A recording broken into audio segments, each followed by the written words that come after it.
Live from our studios here at Kokomlemle in Accra, this is Joy News Prime with me, Samuel Kojo Brace. Our lead stories this hour, as Finance Ministry gears up to bail out customers of the banking sector cleanup, some victims of the financial sector reforms recount unnerving stories of how they have to sell their properties and take up low-paying jobs in order to survive.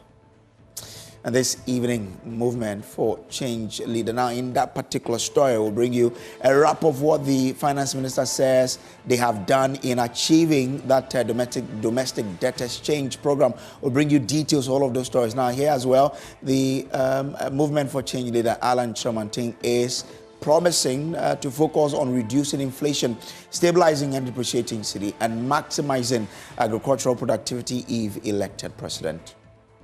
And later, it's an honor to be selected and awarded. Count yourself lucky and worth celebrating. That's coming from a 2023 Joy News Impact Maker Awardee in Agriculture and Social Welfare, Richard Oko Mensah, as he recounts the life-changing impact the awards has had on his project a year on.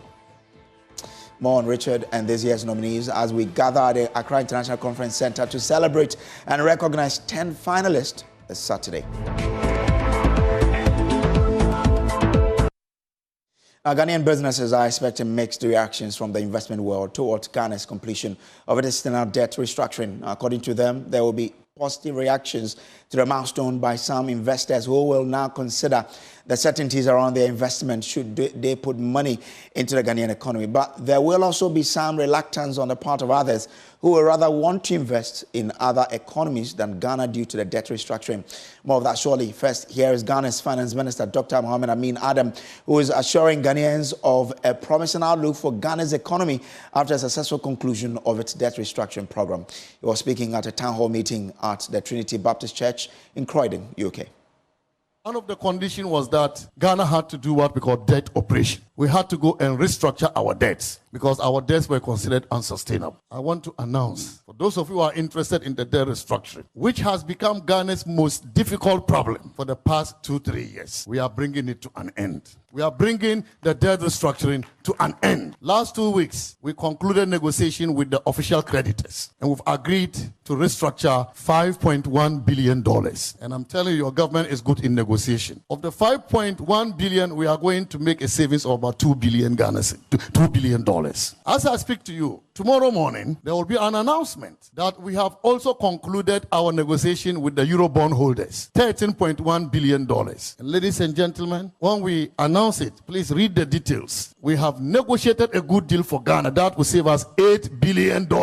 He's hopeful the conclusion of the program will signal a turning point for the economy. And wait until the announcement. The confidence in our economy is going to come back stronger because the world is no longer interested in investing in Ghana because of those debt restructuring. After tomorrow, it will be a different story. Watch the cedi to the dollar after tomorrow. I know you are interested in that story. Let's watch it and see. The confidence will come. The investors will return to Ghana. And the growth trajectory would even become clearer for all of us. So this election is an election for us to win. The NDC can no longer campaign on the economy. Our record is better than their record. On the size of the economy, we've done better than them. On per capita income, we've done better than them. On job creation, we've done better than them. On economic growth, we've done better than them. They say we went to IMF, but it's not easy to be under an IMF program because we've seen them before. When they were under IMF program, by 2016, they missed all the targets. So far, Ghana has become an example. We met all our prior conditions and the IMF praised us and disbursed $600 million. This economy will grow, and it will grow faster than everybody thinks. By the end of this year, we are supposed to grow at 3.2%. But I can tell you, we'll grow at 5% or even more than 5%. This is because of the pragmatic policies we are implementing as a government. And so don't let anybody talk you down. You should raise your head up and you know that your government is doing the right thing. We are bringing the economy back. So that was Ghana's Finance Minister, Dr. Amin Adam there. But let's focus on where we have come from to get to where we are today. And joining me in studio is a member of our research desk, Isaac Kofi Ajay, with more on this. Kofi, first, what has been the debt restructuring journey so far? Well, it's important to recall how far we've come in this whole debt restructuring journey. And it all started when the former finance minister, Oforiatta, announced that we're going to perform a debt restructuring in order to bring our debt levels to a sustainable level. So we saw a default. And the first thing that followed was an announcement of a DDEP, Domestic Debt Exchange Program, of which, amount restructured was around 203 billion Ghana cedis. The amount saved at the end of the DDEP was around 61 billion cedis as at that time. So quite substantial. Quite substantial. The first thing we had to do was to come into our own space and restructure the debt in our own domestic space. Now let's go on to what we were looking to do at the external level. Was it a precondition that before the external creditors would listen to us, we needed to restructure domestically first? Was there a condition? Of course, you have a problem. It's a domestic issue. You have to solve your problem in the domestic space before you can ask external people for help. Okay. So we didn't want to be like the Zambians who decided to go to the external level first. Okay. We wanted to tell the investors that we are starting from our own home. We want to organize ourselves in our own home and then also come in the international space. So that's what we did. Then we turned our attention to the international space where we were looking for billions of dollars, this time around, not cedis. Now, at the official creditor level, we were hoping to restructure 5.4 billion cedis. That's at the bilateral level. And the Eurobond holders, which has been the talk of town, the most complex of all the debt restructuring, the amount earmarked for restructuring was 14.6 billion. Now, let's look at the progress of this, target that we have. We are learning that both at the bilateral and in the external level, commercial level, we've had significant improvement in terms of the arrangement and the agreements we've had. Now, I want us to talk about the commercial bonds because, just like I said, that's the most complex. We've done the Euro bonds, the bilaterals, which has to do with country to country. We dealt with the Paris Club, China, France, Belgium, and all of that. That has been successful. And so we are turning our attention to the Eurobonds, which is the most complex. Now, the Eurobonds, we initially, submitted to our creditors that we wanted them to take a haircut. So essentially, whatever you have in terms of the principal amount of investment, can you cut about 30% away? And we reduce your interest from, let's say, 8% or 9% to 5%. Now, this was the first proposal we did. Then we had to restructure and give them a range instead of a one-off figure. So we gave them a range of 20 to 40% haircut in terms of what we were looking for. Now, we understand that based on the agreement in principle that we've reached, Ghana has offered 8 international bondholders 2 options. That if you are a bondholder and you are participating in this, there are 2 options for you. It's either you decide to buy the new bonds, which is the power bonds. But one thing that has to do with the power bonds, which I'll explain, is that it is capped at $1.6 billion. If you don't want the power bonds, you can do what we call the disco bonds, discounted bonds, which means that a lot of the haircuts we are talking about will be there in this space. Okay. So which one are you looking for? All of them have respective terms and conditions. So let's look at it. If you are looking for the disco bonds, now this is what it means. If you are opting for disco bonds, it means that the previous interest rate or coupon rate of 8 to 9% will be reduced to 5% between 2026 and 2028. Okay. Now, 2028 onwards, this interest will now move from 5% to about 6%. Okay. It's either, when you opt for this, they can restructure the debts at the short term, long term, and where we have the down payment. Absolutely. So you are going to suffer a haircut there. What is the haircut that you are going to suffer? 37%. So Kojo, if you bought a bond of a face value of $1,000, 37% will be cut away. $370. Absolutely. That's the principal. Now, maturity periods for this disco bonds. First maturity period under the short term will come in July 2029. That's about 5 years now, right? Then the second one is January 2026, just next 2 years. Then you have the long-term bonds, 2035 and 2030, and then the down payments that we are supposed to pay into the escrow account for them to know that, we will pay even if we do not have the means to pay. It's around July 2024, which is just next month. We need to start paying some monies into that account. and July 2026. Now, so this is what we're expecting the bondholders to opt for. To opt because for. In the this statement, is the first option. In the statement, you realize that they're saying that some investors will bring in some $4-point-something billion. That will be the total savings. That will be what's in for Ghana. So after whether the bondholders are opting for DISCO or they are opting for the power option, what the Ghanaian government is hoping to cut away is about $4.4 billion. So this is for those who will be opting for DISCO, but if you decide to go for the power bonds, just like the name goes, power, which means that whatever you have, when the bond is being exchanged, it will hold its original value. Okay. But there is a condition. If you opt for the power bond, it has a longer maturity period. So the probability of you getting your money early is very, very low. Okay. The first repayment will come 2036. Okay. The second one is 2037. It means that if you compare to the DISCO ones, we saw some in 2026 and 2029 in terms of the short term. So the power bonds are rather long term, but you get your original amount. So no haircut at the power bond side. But one thing is that instead of you getting 5% interest, just like the way those who offer the DISCO will get, you get way less, 1.5% of interest. So these are the two options available to the bondholders at the international space. Just like when we sold the external bonds, the domestic debt restructuring, people opted and, subscribed. So we are hoping that with these options, investors will come. So this is what you were referring to, the savings that we are going to make as a country. So what's in for Ghana? Why do we have to do this restructuring?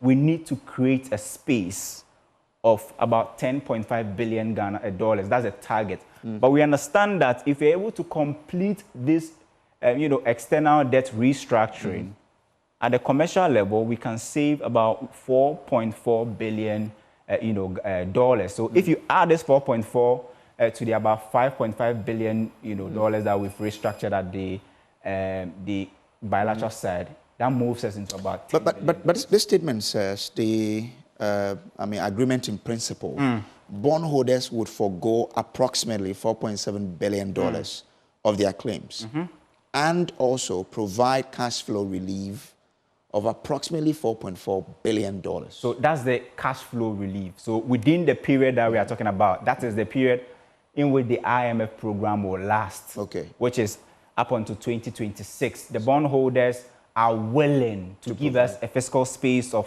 $4.4 billion. This $4.4 billion is not money that is sitting somewhere. It's money that we hope to get. So if you get this money, put it into judicious use. You are not going to use to pay interest payment or principal, but you have access to $4.4 billion. Now, maybe we'll look at the final thing that the finance minister spoke about in terms of the savings. In terms of the restructuring, how much we've gotten so far, the official creditor level, we're looking for 5.4. We've done 5.1. So less than $300 million not reached, but it's still good, a good project.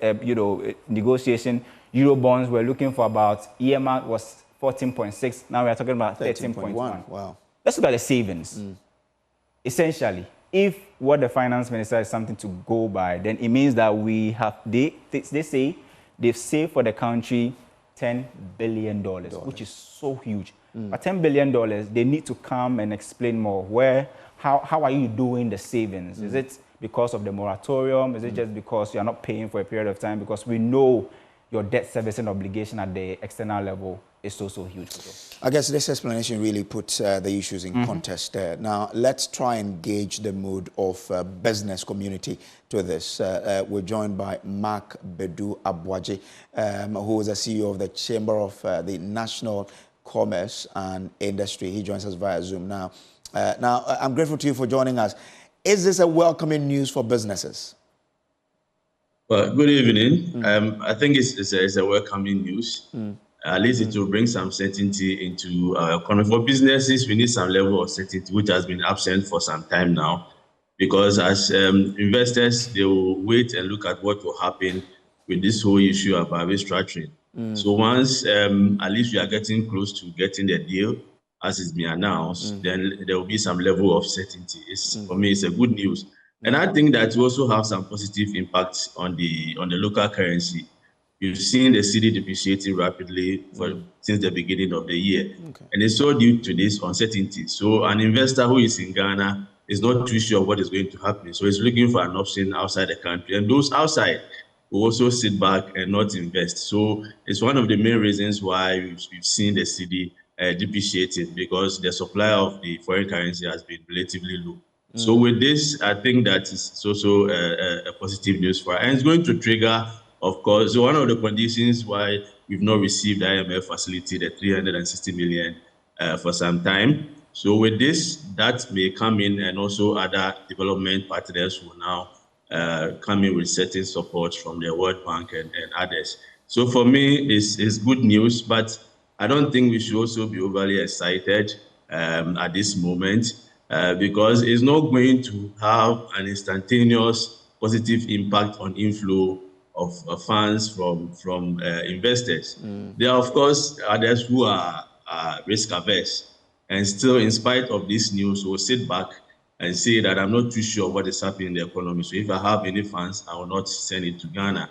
But those who are risk lovers and they see opportunity also within, because once there are challenges, once there are difficulties, others may also see opportunity. Others will also bring in their inflow. So it has two sides. It's good news, of course, because of the certainty, because of the stability to bring into the foreign exchange markets. I mean, how long will it take for us to really feel the impact of all of this?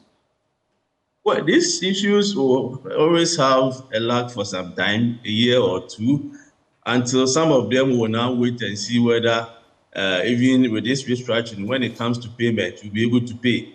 The fact that we're not paying now doesn't mean that we are not going to pay. It means that we have deferred payment. It's not, they have not forgiven us the loan that we have taken from them. What they are saying is that now you don't have money, so wait until a certain time where we all agree that you start paying.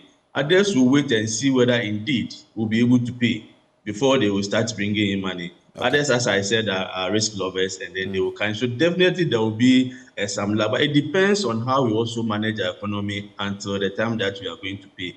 That fiscal speed that has been given to us, what are we going to use it for? Are we going to mess up our economy by spending more than what we have, which will rather compound the problem and rather lengthen the lag time that individuals will now be confident in the economy and bring in their money?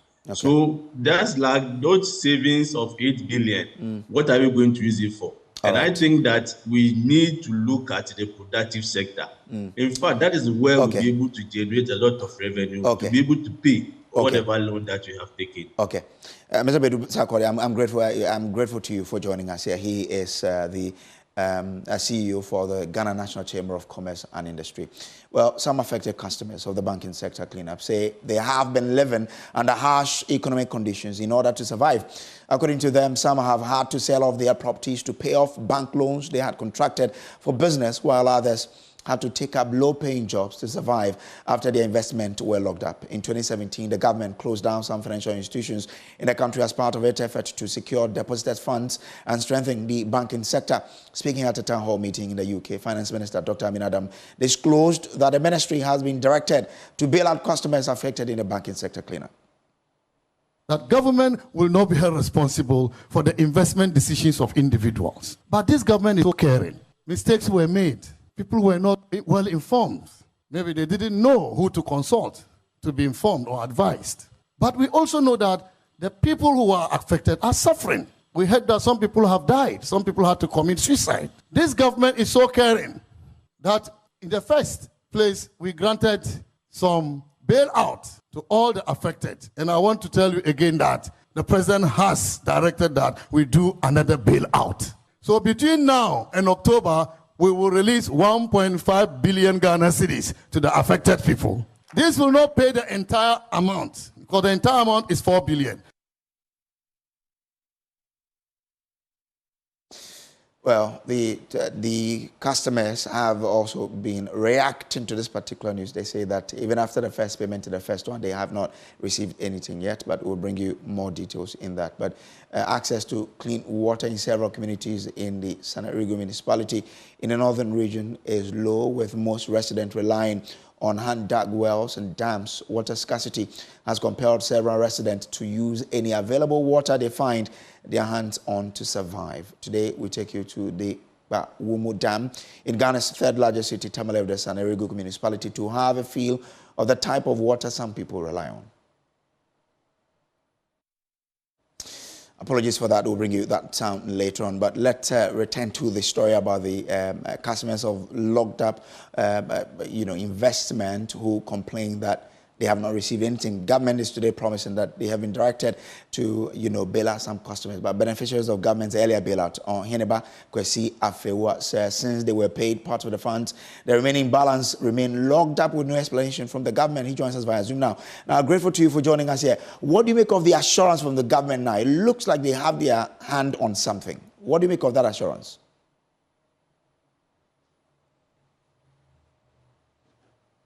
Hello? Ohene, you're on. I'm asking you what you do make of the assurance, by government to this announcement that they are ready to bail you out. Yeah, good evening to your listeners.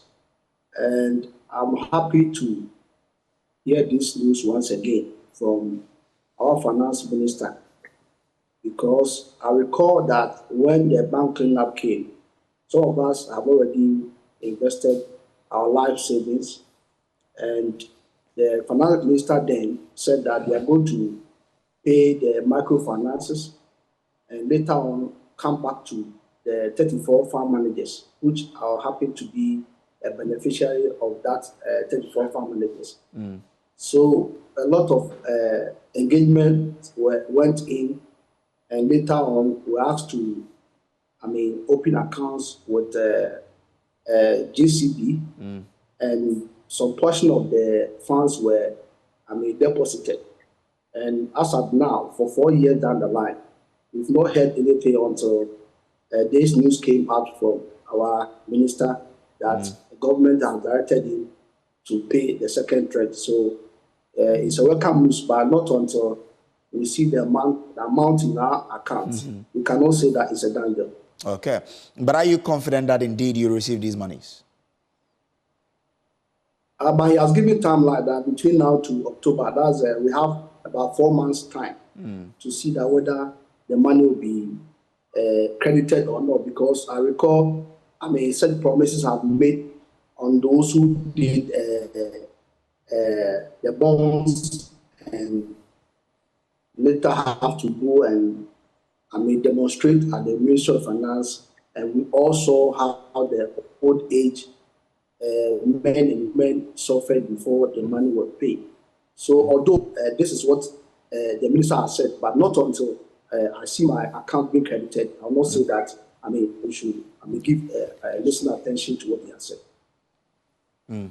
All right, I'm grateful to you for that. Now, he is one of the customers whose funds have been locked up. We will see whether government will follow through with this assurance or not. This is still the Showbiz Prime. We'll take a quick break here. We'll be back with more. Please don't go away.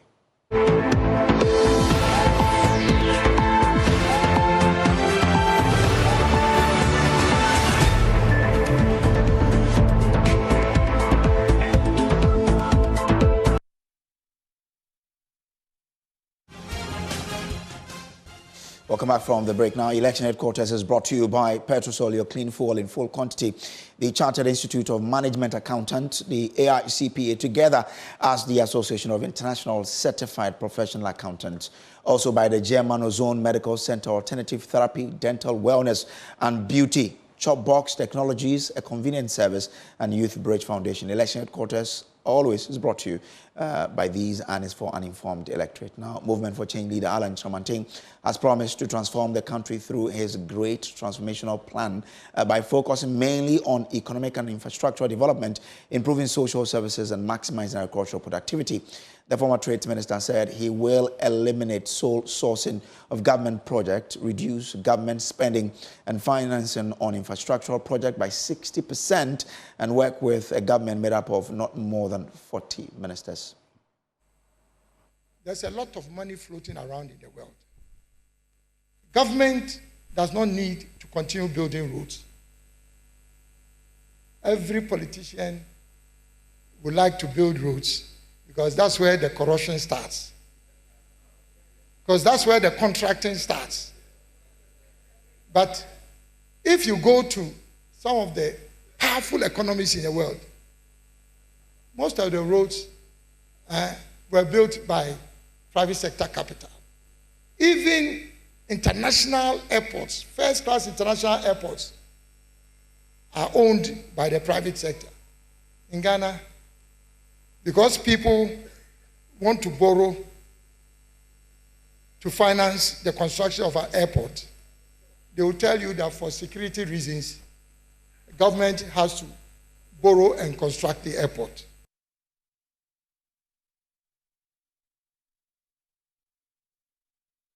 On this, we're joined in studio by Duke Aaron Sasu, who is youth leader and spokesperson for the Movement for Change. Grateful for joining us. First off, which of these international airports is built by private sector fund?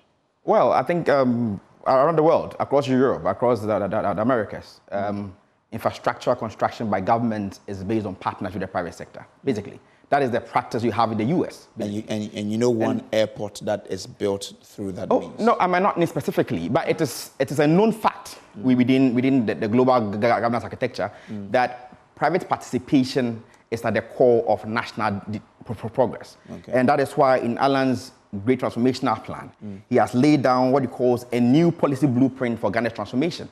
So in this book here with me today, it lays down a comprehensive mechanism, detailed to the core, as to how Ghana's transformation will surely be advanced. Okay. And essentially, he establishes about 6 different clusters. The economic cluster, the governance cluster, the infrastructure cluster, and others that will ensure Ghana's transformation. So we have about 3 to 4 months for elections, and the NDC and the MPP are yet to lay down what plans they have for this country. And they think that because of their mass mobilization historically, they can then run Ghana bound. But Alan provides a comprehensive measure by which this country can ensure progress. Okay. And let me bring a breaking news to the people of this country. Alan says, as you mentioned, that he would only have 40 ministers in his government. It means that the statutory constitutionally required 16 regional ministers will surely be there, then 24 additional ministers.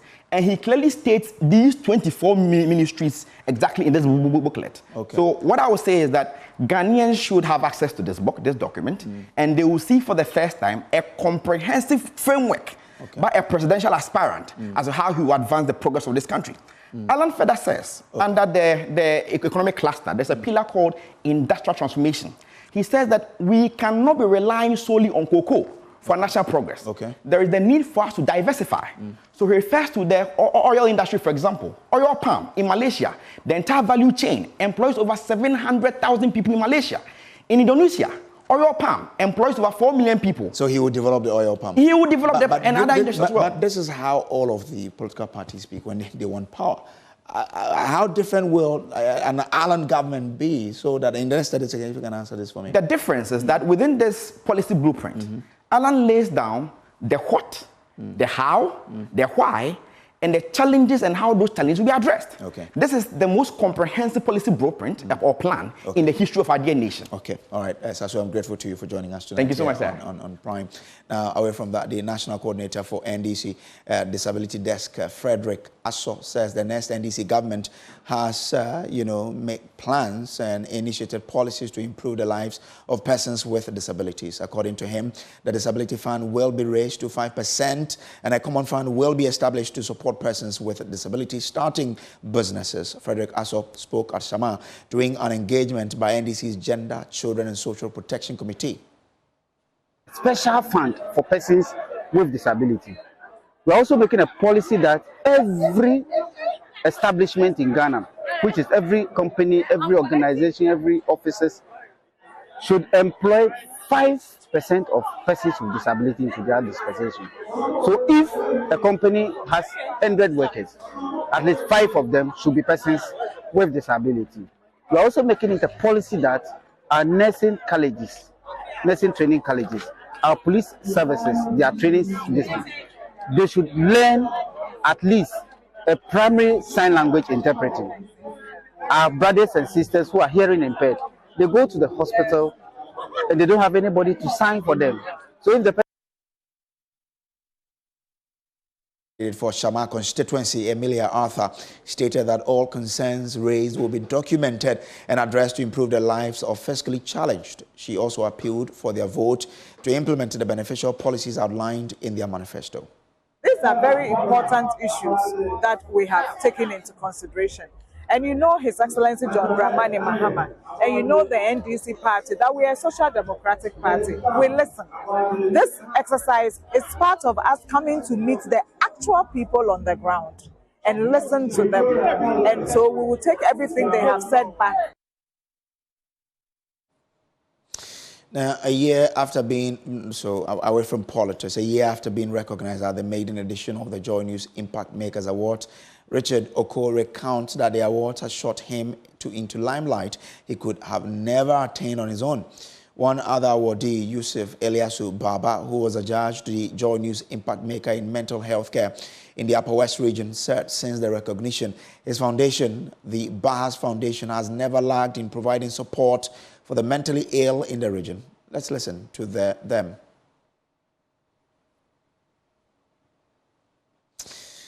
10 nominees have been shortlisted for this year's award this weekend, Saturday, 29th July 2024. The awards will be live on Joy News, Joy FM 99.7 and all our social media platforms, including myjoyonline.com.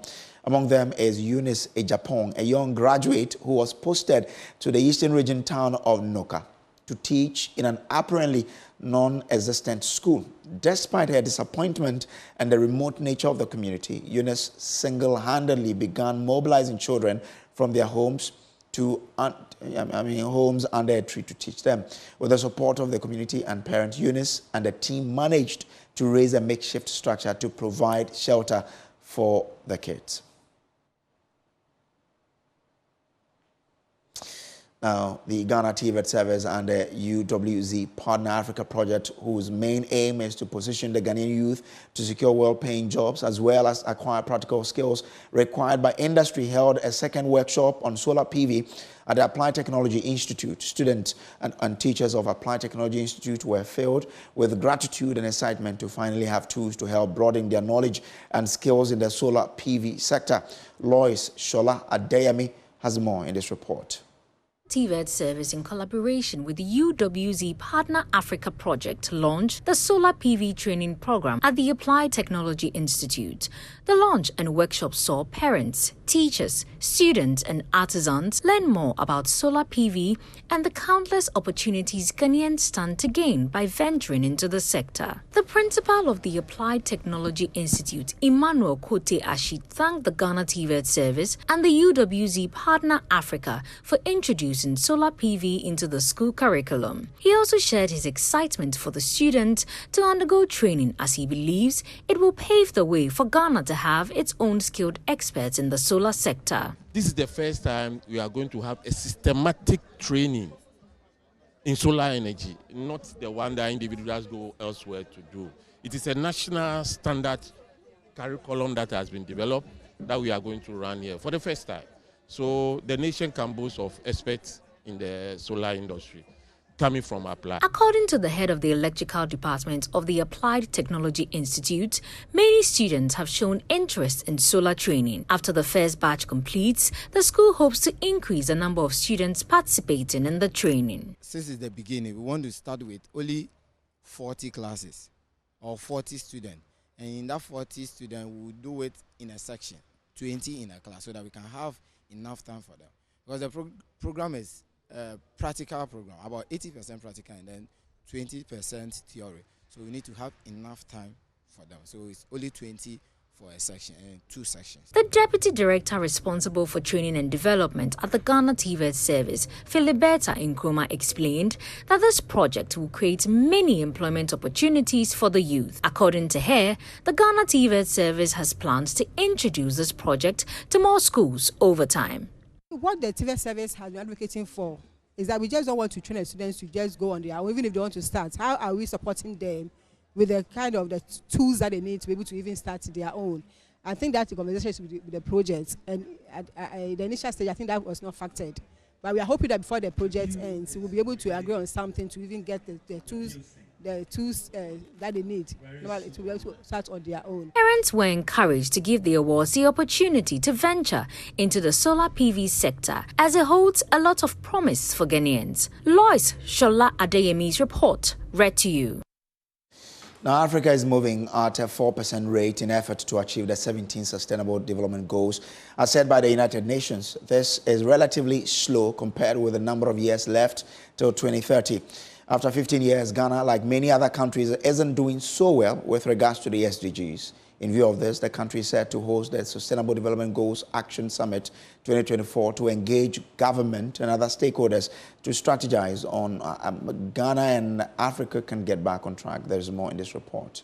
The Sustainable Development Goals, as set by the United Nations, were established in 2015 to represent a universal call to action to end poverty, protect the planet, and ensure peace and prosperity for all mankind by the year 2030. However, after 15 years, some countries, including Ghana, are lagging behind in achieving these goals. In view of this, Ghana will be hosting this year's Action Summit, where the government, together with its partners and other stakeholders, will plan how to fast-track processes and get back on track after significant setbacks. The presidential advisor on the SDGs, Dr. Eugene Owusu, is hopeful of a positive reaction after the summit. Crucially, these challenges are acutely undermining prospects for achieving the goals. This notwithstanding, friends, we cannot despair and throw the baby out with the bathwater, as the saying goes.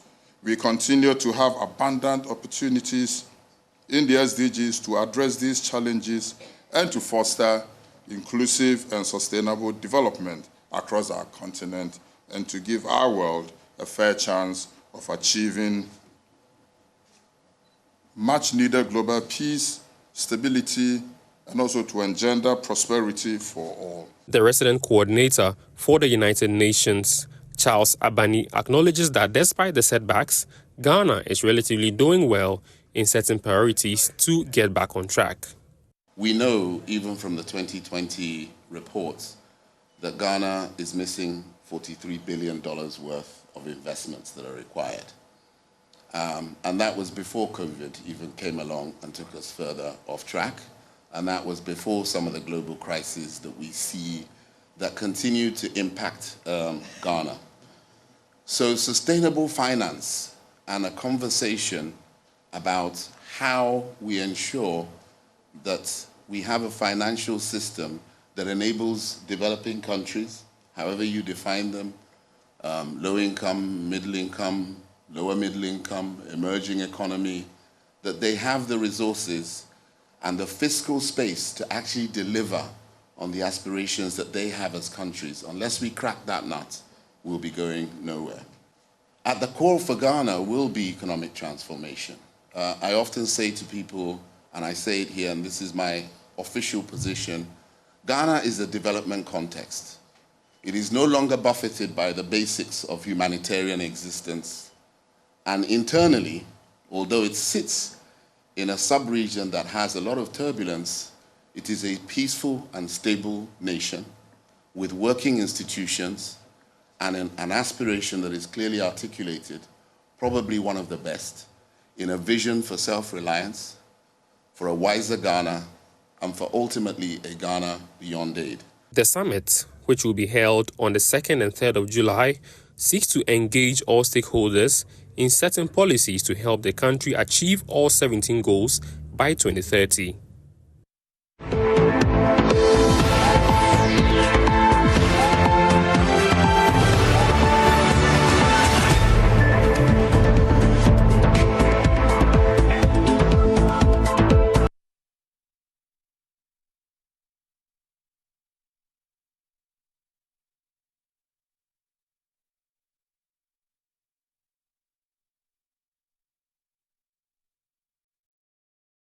Now, and Becky Bex is here. Hi, Becky. How are you? I'm fine, thank you. How are you? I'm well. Let's go straight to the stories. Let's tell you all about what happened at the weekend, everything that you've missed, from the Paris Fashion Week to everything happening in the world.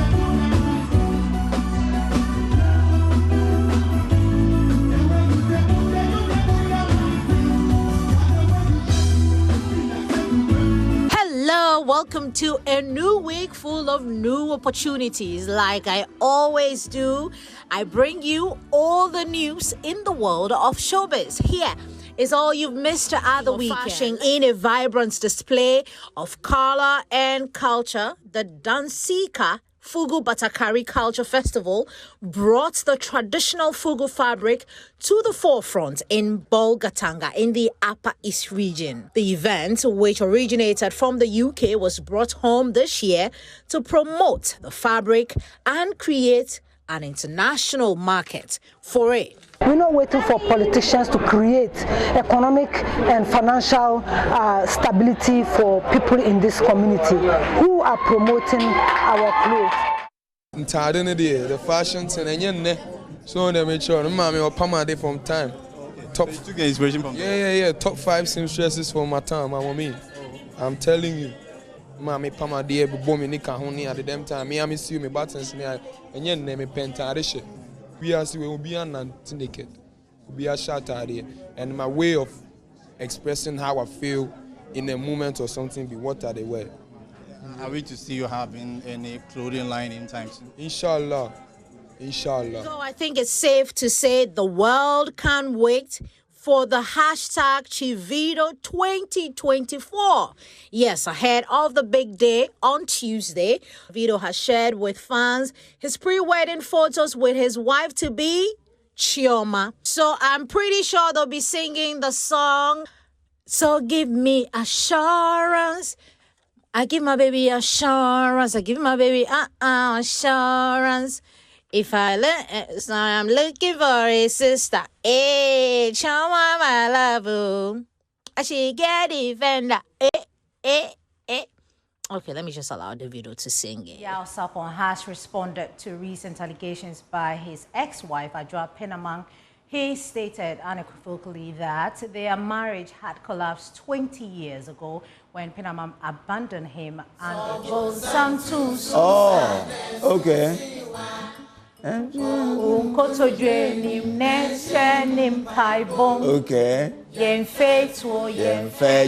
Na paibo to me. On that note, we end the show this evening. It's a Monday. Please pray. If you have any problem, just pray. That's what. On myjoyonline.com. Well, thank you so much for being a part of us. Enjoy this. Meet again, God willing, tomorrow. Please do.